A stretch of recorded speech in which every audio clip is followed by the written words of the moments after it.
C'est quoi la Saint-V? Appelez-la la Saint-V ou la Saint-Verhaegen, c'est comme bon vous semble. Mais cette fête, elle a une place très importante dans le cœur de tous les étudiants en Belgique et notamment les étudiants bruxellois. Retour sur l'histoire de cette fête, très connue, mais de ce sein, pas très connue. C'est qui Theodor Verhaegen?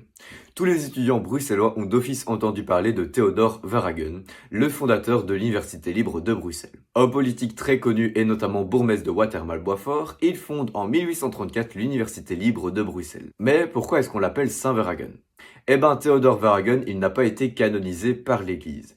Et pour la petite anecdote, il est même pas trop l'Église, puisqu'il a fondé une université libre, mais en plus, il a refusé des funérailles catholiques à son décès. En 1888, les étudiants bruxellois sont désirés de protester contre le système antidémocratique de l'université.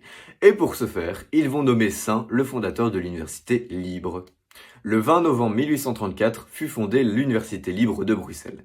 Et ce jour est devenu un jour de congé pour tous les universitaires. Pas de fête précise ce jour-là dans un premier temps, mais le 20 novembre 1843, plusieurs étudiants se rassemblent dans les bars de Bruxelles pour fêter la fondation de l'université.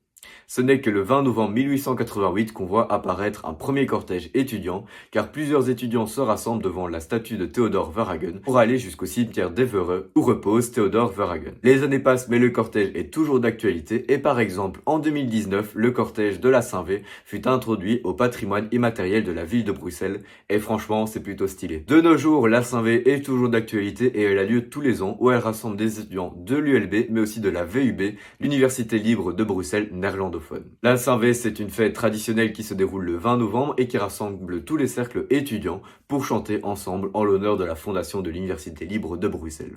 Le matin est consacré notamment à une partie plus académique où plusieurs autorités font des discours et l'après-midi place au cortège. Et pour la petite anecdote, depuis 1938, des pins sont offerts aux étudiants qui peuvent passer sur leur pen en souvenir de ce jour si particulier. Abonne-toi.